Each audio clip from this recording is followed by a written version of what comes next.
I am finally going to replace a head gasket on my 04 Scion XP engine, which is I believe it's a 1.5 1NZ FE engine. Now I've already replaced it once, but I did a really bad thing. I went with the cheapest head gasket I could possibly find, and that's just no good. It lasted a few months and then it started overheating a little bit and blew the head gasket.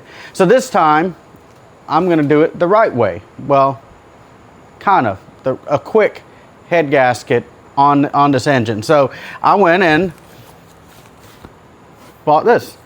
It's a Felpro. It's not, I know a lot of you are going to say you didn't get the dealer one. Well, no, because I don't really like the dealer, but I have a Felpro, which it's a good gasket company, as well as Felpro head bolts. So I spent more, and this one already looks way better than the head gasket I put on here. The head gasket I put on here, it didn't even have a name on it, okay? So let's get with it. Now the head gasket, I didn't know where it blew to begin with, but I knew it wasn't going in the engine. It was coming out. And this is, if you're looking at the engine from the front of the vehicle, this is going to be to the rear and the right, and you'll see all of this white stuff. Now what this white stuff is a head gasket in a bottle. I had to finish the route. I was in a tough spot. You know, normally I would have just, you know, got it home and repaired it, but the mail has to be delivered, so I had to do something. And that head gasket sealant never went out on me. One bottle, and I was able to do the route for quite a while. So about a month and a half, it did fine. But it did leak out to where I can see where the head gasket blew. So that is because, I mean, really, it was just a cheap head gasket. So I'm going to take this apart. First thing I got to do is I got to remove the valve cover. Now, I've already loosened the valve cover, and I'm just going to pull it straight up. And then I'm going to set this to the side, and then I'm going to go ahead and remove the cams. Before I do that though, I need to take the timing cover off, because before I can remove the cams, the chain has to come off, and then I can remove the cams. So the first thing, in order to take the timing cover off, oh, well, of course, the obvious thing, this will likely still be in your vehicle. Now, I've made a video where I replaced a head gasket and the timing chain before, but I couldn't show you the timing chain really because there is literally almost no room to get a camera where you can see this. So at least this time when I go to set the timing chain, you'll be able to easily see. But on this timing cover, you're gonna have to remove the crankshaft hub, and then there's several bolts all around the timing cover. Now you can see this timing cover was leaking pretty bad, and that's because when I went to take this off the first time, I didn't see this one bolt all the way back here, and I was prying, and then I heard something crack. I cracked the timing cover, but no worries, I got a replacement one, so all of this will be replaced. So the first thing is, it's a 910 millimeter for your hub, crankshaft hub. Let's give this thing a little more juice. And then on this vehicle, you just wiggle it off. Okay, set that to the side. And then the next thing is all of these 10 millimeter bolts, and maybe 112, two 12s, 2 or 3 12 millimeter bolts. So all of these have got to come. Now, I'm going to also have to remove this bracket here, which held the engine mount. There were several 10 millimeter bolts, about 3, what was that? 14 millimeter bolts. And then, oh yeah, the 14 was for the engine mount. And then there was a 12 millimeter, about 3 12 millimeter bolts or nuts that was on here. So I was just about to pry this off, and then I looked and forgot that first one that I forgot the first time. So I got to get that out. Here's a little access nut in here. Just leave that in there. You're not going to have to deal with that. As soon as I remove this one 10 millimeter bolt in there, I'll be able to pry this off. Okay, I think I got it all out. I need to go ahead and back off these right here because they slide over the studs there. This is where the water pump was. Okay, now I'll be able to take the timing cover off. Now, since I have the engine where I can get to it real easy, here's a little tab. You won't be able to do this on your vehicle if it's in the engine compartment, you have to come around here and just start to get it to separate off, because there's RTV that's holding this in place. I'm just gonna, don't want to hit too many times.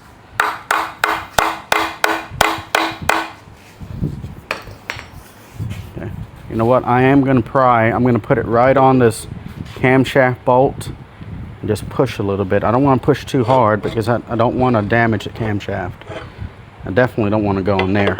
I'm just gonna pry just a little bit. Okay, and then may need to get a screwdriver and just get it started. So I'm gonna go get a screwdriver and I gotta be able to pull this off. All right, I'm gonna carefully start to get this in here. Just gotta get it to start prying away just enough. I don't want to do too much because I don't want to damage, I don't want to cause too much damage on this, or any at all.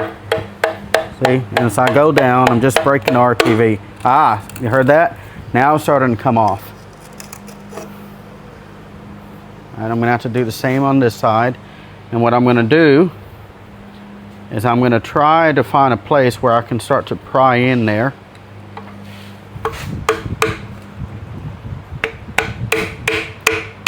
Now, I'm not too worried about this timing cover since I'm going to replace it. I just don't want to damage what it holds on to. See, it's starting to come off now. There we go. Just took a little bit of patience with it, a little bit of persuasion, and just pry a little bit off of it every time. Almost done. Pulling, there it goes. Now it's off. I'll be able to just wiggle. There. Now this one is going away because it is literally cracked all the way in there. So, and it was leaking, causing all of that. I did JB weld it, but it still made its way through. So this is a bad timing cover. These timing covers actually have the oil pump in it. So if you get a brand new one, make sure it comes with the oil pump in it. Now I have one that I took off another engine that's perfectly fine, and I'm going to be using that one. Just to be on the safe side, since these lifters and valves are on a spring tension, I'm going to go ahead and rotate this engine to top dead center on the #1 cylinder, and that will be where this little notch, you can barely see it, right there, will be facing this way, I believe, but that's a way to double check. So I'm going to just by hand just rotate it. Okay, and there's also a dot on the crankshaft, but I can put it there and just double check. And on here there's a dot, and it's going to be really hard to see. There's that little dot right there. No, let's see if we can. You see that little dimple, that little hole, kind of hard to see, but if it's pointing this way, even with this right here, that's going to be timed out correctly. Plus you also notice that this is at the bottom stroke. This is the bottom part of the piston, and you see it right there. So now that I know it's at top dead center, I'm going to go ahead and remove this tensioner.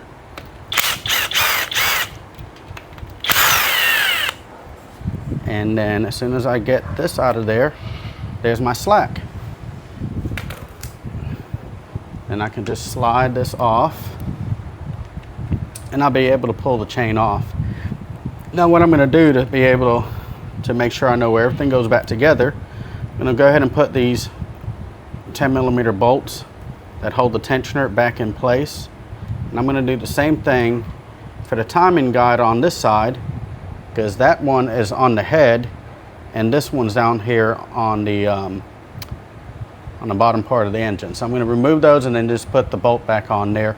Take my chain off, and then I'll be able to go ahead and do the top part of this. Take this off. There we go. Set that to the side, and I'll be able to reuse this because it still has the timing mark, the paint, like these two go on the cams, And then this one down here will go where that timing mark is. It's orange and then yellow. And this chain's only about 10,000 miles on this engine. So, you know, it's still good to go. And then I'm gonna go ahead and remove this guide. Now I was just about to start, you know, using my impact wrench and just breaking all these off. Don't do that, because this is under tension and you don't want to risk warping your cams. So there's a certain way to do this, and I'm going to, the way you do it is you leave these big three for last. You go 1, 2, 3, and 4. Same thing here, 1, 2, 3, and 4. And then you just take these off. Now the most important thing, well, more than one most important thing, I want to, there in on these, there's it's sketched by the factory, E for exhaust, I for intake.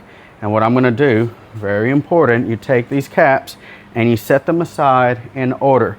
Now I've used this a couple of times, and that's why it's all stained with oil and stuff. But take the caps and put them into place as the order they came out, and there's also an arrow to show you which direction they're supposed to go. So I'm going to start by doing that. First, second, third, fourth. First, second, third, fourth, whatever. Just these are last. And then when you take all of this off, then you take these off. So it's a 10 millimeter. And just go ahead. This is the exhaust side, and just do half a turn till it gets loose. Okay, so there's 1, 2, just half a turn, 3, and it's already loose because it's only like just barely enough poundage on there to hold it down. They don't need much. Okay, and then start over again, and they're already loose. So it really just about a half a turn is all you need, and they come loose.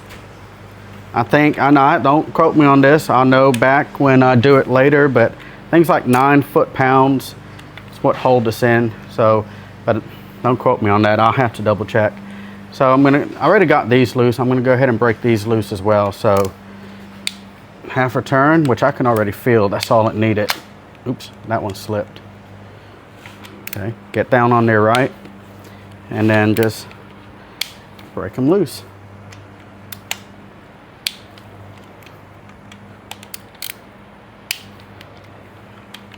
And once I get them past half a turn, I can just pretty much take it off with my fingers. So I'll show you, just like that. Okay, I've already took all the caps off. Earlier I said the number 1, 2, 3, 4. Actually, the main end cap is 1. Then you'll see E2, E3, E4, E5. And then on this side it'd be I2, I3, I4, I5. Even though there's only 4, you know, well actually there's 2 valves per cylinder on intake and 2 valve on the exhaust. They number it by the cap. So main cap 1, 2, 3, 4, 5. Okay, so here's the exhaust one.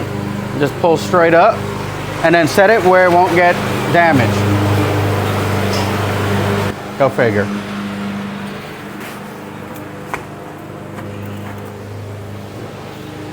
You get your kids to do chores around the house, but they do it while you're recording.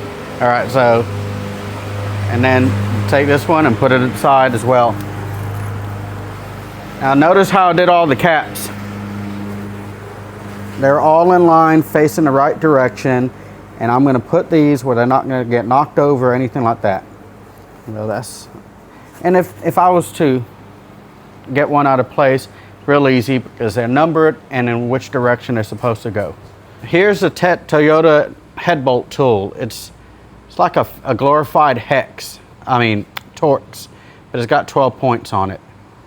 And they're not all the same. And this one is not fitting in this bolt exactly. So this is the first one I've had any issue with. So I'm taking this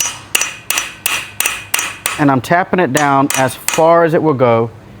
And then I'm gonna slowly try to break it loose. Hopefully it doesn't keep stripping.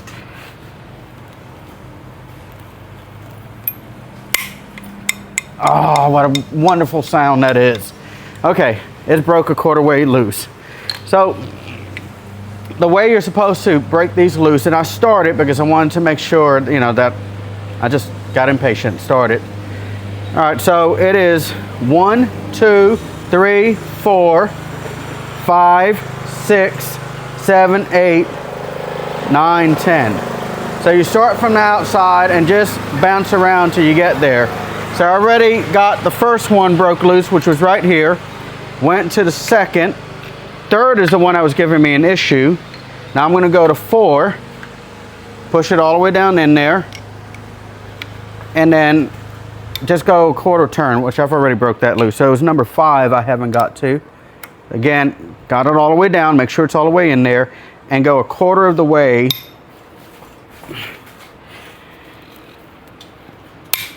There, okay?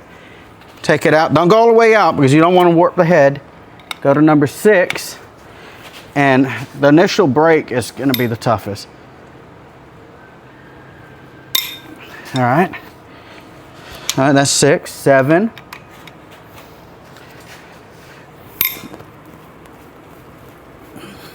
All right, 8,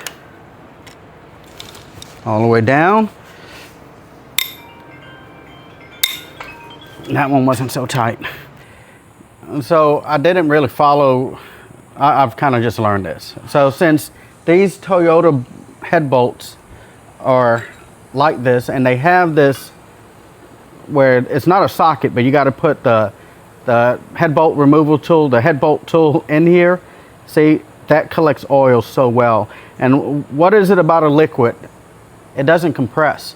So take an air tool, like a blowgun. Okay, so you take your air gun, air blow tool, take a rag, and then blow the oil out of there. Okay, the rag is just to keep it from going everywhere. Now, when you use your Toyota head bolt tool, it can go all the way down there, all the way, get full engagement. You may even want to take a hammer, tap it in place, and then take your tool and twist it off. That way you don't run the risk of not getting enough depth in there and stripping it out. Second, as you remove this, you can use a magnetic pickup tool or a pair of pliers. And what I was doing, I was taking a pair of pliers and pulling straight up. Throw these away. Do not reuse these head bolts. They're not that expensive to begin with. Also, they're torque to yield. So as you tighten this down and torque it down, the bolt literally stretches and it holds the head to the block.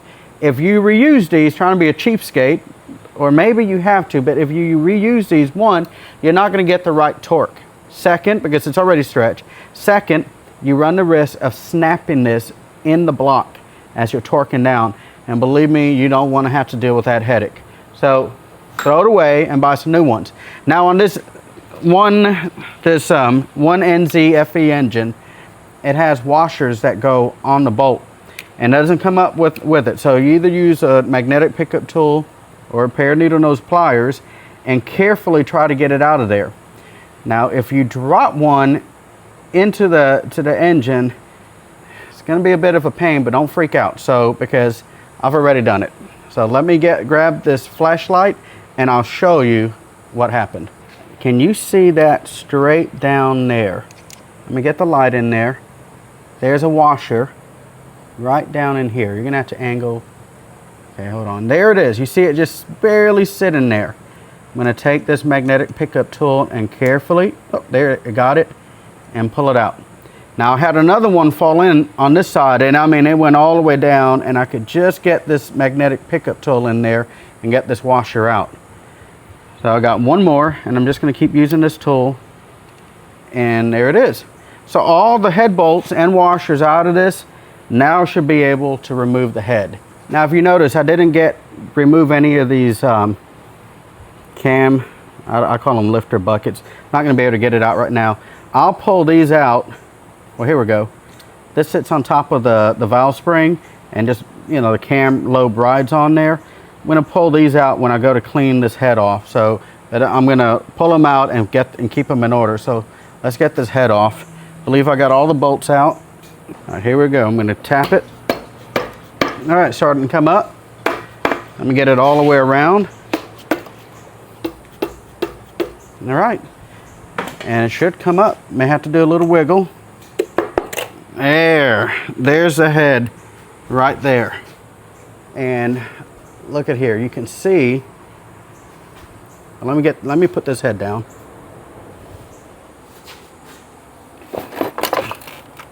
Okay, you can see where the head gasket blew. Now remember, I used some head repair in a bottle just temporarily, and you can see where it blew right here. You can see the edge, and this is where it either didn't torque right or it really didn't hold, because you can see all of the black paint or gasket material on this cheap head gasket came off.